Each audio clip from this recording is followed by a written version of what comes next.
daawadayaasheena dunida ciyaaraha tube assalaamu calaykum kuna soo dhawaada muuqaal cusub. naadiga Barcelona waa magac meesha sare ka istaagay kubadda quruxda badan ee caalamka kubadda cagta. waxay leedahay taariikh weyn oo ka buuxan guulo, koobab iyo halgan. sidaan hore idinkaga ballan qaaday daawadayaasheena sharafta leh, waxaan maanta idiin soo turjumi doonaa taariikhda kooxda kubadda cagta ee Blaugrana, macluumaadka ugu muhiimsan Barcelona oo gaaraya in ka badan 120 sano, guulaheeda ugu muhiimsan, koobkii baaga ama Coles, guuldarradiidii ugu weyn ee taariikhda, calaaqada astaanteeda calanka Ingiriiska iyo sirta astaanteeda Barcelona way ka weyn tahay naadi. inta iyo ka badan waxaanu wada jir ugu baran doonaa xubintan oo ka mid ah silsiladaha xaqiiqooyinka xidigaha oo had iyo jeer aad uga barateen bartiina dunida ciyaaraha tube. fadlan nala daawo muuqaalkan. intaanan bilaabin muuqaalkan waxaan ku xasuusinaynaa daawada inaad subscribe saartid, riix like, sidoo kale riix gambaleelka digniinta si markaan muuqaal soo gelin aad u noqotid qofka ugu horeeya ee daawada. sidoo kale waxaan ku xasuusinaynaa daawada inaad sii sheergaraysid oo saaxiibadaada baraha bulshada aad kula sii wadaagtid sida Facebook, Twitter, WhatsApp, Google+ iyo dhammaan adeegyada kale ee baraha bulshada. aad baad ugu mahadsan tahay soo booqashada barteena dunida ciyaaraha tube. 29 bishii November 1899 waxay Barcelona ku aasaasantay gacanta Switzerlandeska Juan Gambar, kaasoo la ballansanaa geeri xanuun badan iyo kadib dhimashadiisa isdilka sanadkii 1930 sababo shakhsiyadeed iyo mid maaliyadeed. bilowgiisii waxa uu ahaa mid isagu xayeysiin ku baahiyay jariirada Los Deportes, taasoo aakhirkii bishii Oktoobar sanadkii 1899 isagoo iclaamiyay taankiisa dhisida koox kubadda cagta, waxaana ka soo jawaabay tiro laacibiin hore. fariintaasi waa uu la kulmay, waxaana ay ku shireen Jumancillo Sule 29 bishii November, weliba xaadir ahaanshaha 11 laacib oo hore oo jinsiyado kala duwan ka kala socday, taasoo naadiga siisay garasho ilbaxnimo ah. sidaasi ay ku dhalatay naadiga kubadda cagta ee Barcelona, waxaana astaan ay u noqotay qowmiyadda Kataloniyaanka. waxa ugu muhiimsan ee uga socan tahay naadiga Barcelona dhammaan taariikhdeeda waa midabka fanaanada buluuga iyo gaduuda, kaasoo laga soo qaatay midabka bartamaha Switzerland oo ka soo jeedo aasaasaheeda Juan Gambar, waana sababta loogu naanayso Blaugrana. waxaana micnaheedu ay kala yihiin kelmadaha blue iyo grana, midabada buluug iyo gaduud luqadda Kataloniyaanka, ama naanaysta Barsha, kaasoo aan ka caanimo yarayn naanaysta Blaugrana waxay astaan u noqotay naadiga oo matalaysa garashada Kataloniyaanka tan iyo muddo dheer. si loo xaqiijiyo taasi, gudoomiye Augustin Montiel ayaa isagu ku guuleystay doorashadii 1969, waxaana ololihiisa doorashada u adeegsaday Barsha in badan way ka weyn tahay naadi.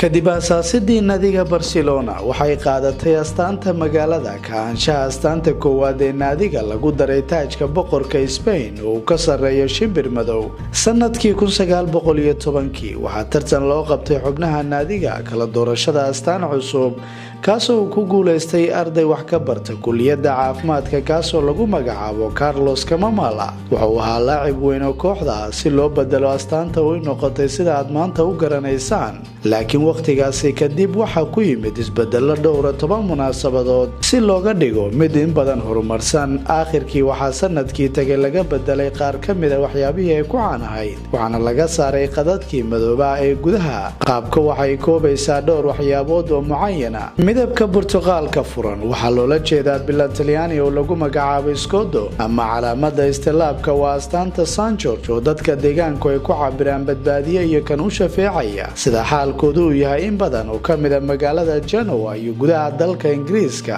halka laymanka jaalaha iyagu ay matalayaan calanka gobolka Catalonia, iyadoona qadadka buluuga ay yihiin midabada naadiga. sanadkii 1909 waxaa si rasmi ah loo daafuray garoonkoodii ugu horeeyay u gaarka, kaasoo loogu magac daray Candela Indostoria, waxaana kaasi uu ahaa mid qaadaya 6,000 oo daawade. waxaa raacay furitaankii garoonkooda kale caanka Ligoros de Gran, kaasoo isagu loo yaqaanay kategoraayada kubadda cagta sanadkii 1922 waxa uu qaadayay 30,000 oo ruux kahor intaan la ballaarin si loo gaarsiiyo 60,000 oo ruux. sanadkii 1954 waxaa bilowday howlgal lagu dhisayo garoon cusub oo lagu magacdaray Camp Nou, kaasoo la macnaa garoonka cusub luqadda Kataloniyaanka, baaxadiisa 93,000 oo daawade. howlgalkiisa dhismaha waxa uu socday muddo 3 sano si loo furo sanadkii 1957. waxay sanaduhu socdaan waxaa isbedelay baaxadda garoonka ilaa iyo lagu siyaadiyey 120,000 oo ruux intii lagu guda jiray martigelintii Spain Mondiyaalkii 1982 kahor intaan lagu soo koobin baaxadiisa 99,354 daawade si Camp Nou uu noqdo garoonka ugu weyn Yurub xilligan la joogo. kadib dagaalkii labaad ee dunida iyo naadiga waastaan u ahayd Kataloniyaanka iyo rabitaankooda gooniisutaaga, waxaa howlgal nadiifin ay kala kulmeen maamulkii ka talin jiray Spain kaasoo lagu beegsaday garashada Catalonia. waxaa liiska laga saaray laacibiin fara badan oo Barcelona, kuwa kalena waxay aadeen dalka dibadiisa. waxaa loo magacaabay gudoomiye cusub oo ka yimid maamulka Spain si ay kooxdu ugu bilowdo safar dheer oo dhibaato ah ilaa laga soo gaaro 70-meeyadii qarnigii tagay, kaasoo markhaati laga noqday inay kooxdu heshay ama la soo wareegtay mid ka mid a kuwii ugu fiicnaa caalamka kubadda cagta, waana Johan Cruyff. kadib doorashadii Josep Luis Nunes madaxtinimada Barcelona sanadkii 1978, go-aankaasina waxa uu muujiyay in Spain ay qaadatay nidaamka dimuqraadiyadda. waqtigaasi iyo dhammaadka kaliyatarihii General Franco waxaa bilowday marxalad cusub oo deganaanshaha dhammaan qaybaha kala duwan ee naadigu ay ka kooban tahay. sanadkii 1910 Barcelona waxay ku guulaysatay koobkoodii ugu horeeyay oo rasmi ah markii ay sare u qaadeen koobka boqorka. xilliganna waxay gaarayaan koobabkooda rasmiga ilaa iyo 91 koob, iyadoo aan lagu darin koobka bandhiga kaasoo aan loo aqoonsan tartan caalami ah. waxay ku guulaysteen horyaalka Spain 26 jeer, koobka boqorka 30 jeer, subarkoobaha Spain 13 jeer, koobka Iberdrola 3 jeer, koobka Liga 2 jeer, dhagweynaha Champions League 5 jeer, lagu daray koobka naadiyada Yurub 4 jeer, subarkoobaha Yurub 5 jeer, koobka naadiyada dunida 3 jeer. koobabkaasi waxaa ku jira 3 leyda horyaalka Champions League iyo koobka boqorka oo Barcelona ay xaqiijisay muddo hal xilli ciyaareed ah, weliba 2 munaasabadood si loogu aqoonsado naadigii ugu horeeyay Spain ee sidaasi sameysay sanadkii 2009. tan labaadna waxay ahayd sanadkii 2015, halka 6 koob iyagu taariikhdoodu ay qaadeen hal jeer, waana sanadkii 2009.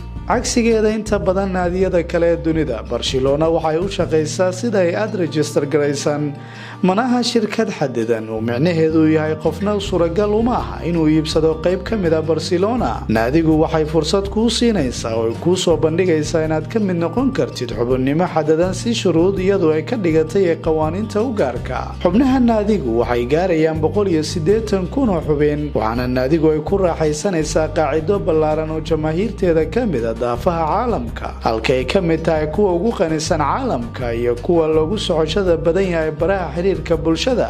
marka laga tago kubadda cagta, kooxdu waxay leedahay faracyo kale oo kubadda cagta aan ahayn sida gacanta, kolayga, hockey iyo weliba kuwa kale, guulahooduna kama hooseeyaan kuwa kubadda cagta. iyadoo la weyneynayo qowmiyadda Catalonia, siyaasadda gobolkaasi iyadoo ku tiirsan afkaarta ka go'idda Spain inteeda kale, waxay Barcelona ku shardisaa laacib kasta oo safkeeda ku soo biiraya inuu barto luqadda maxalliga ee Catalonia iyo inuu dadaal ku bixiyo sidii uu la qabsan lahaa mujtamaca Catalonia iyo ixtiraamidda thaqaafadda halkaasi. mararka qaarkii maamulka naadiga ayaa waxay ku soo daraan heshiiska laacibka ka ahaan qodob, sida dhacday xaaladda Neymar markaasoo Santos uu kaga soo biray Blaugrana sanadkii 2013, ama Biljameeska Vermaelen oo Arsenal ka tegay sanadkii 2014. laakiin waxaa jira kuwo kale aan laga baahnayn qaacidadaasi, sida halyeyga Argentineska Lionel Messi, kaasoo aan lagu qasbin inuu raaco qaacidadaasi iyo barashada luqadda Catalonia.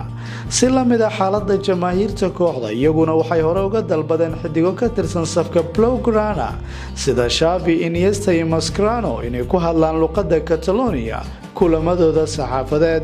weli Barcelona maysan dhamin qaraarka dib u laabashada iyo ka ciyaarista darajada labaad ee Serie B-da ama heerka labaad ee horyaalka wadanka Spain taariikhdeeda tan iyo la aasaasay, waxaana arrinkaasi shariik kula ah naadiyada Athletic Bilbao iyo cadaawadeeda Real Madrid. dhinaca kale iyo ka hadlidda kulamada Clasico waxay u soo jeheen kooxaha Barcelona iyo Real Madrid 242 kulan oo rasmi ah dhammaan tartamada idil maxalli Yurub. Camaaliqada Catalonia waxay xaqiijisay 96 gool halka Malaga iyaduna ku guuleysatay 95 kulan. 51 kulan barbaraha ayaa go'aamiyay. Laacibiinta Barcelona waxa uu suura gashay inay dhaliyaan 399 gool intii kulamadaasi lagu guda jiray, halka Malaga xidigahoodu ay dhaliyeen 403 gool. Ima marka lagu daro kulamada saaxiibtinimo iyo iskoorimaadka labada kooxood ee aan rasmiga ahayn waxay gaarayaan 275 kulan. Barcelona ayaa iyadu ku guuleysatay 115 kulan halka Merengue iyadu ay garaacday Blaugrana 99 jeer, 61 kulanna barbaro. cagsigeeda sida dad badan ay rumaysan yihiin, natiijada guuldarada 11 gool iyo gool kooxda Real Madrid guuldaradii ugu weyneed ee taariikhda iyadu u gaarsiisay kooxda kubadda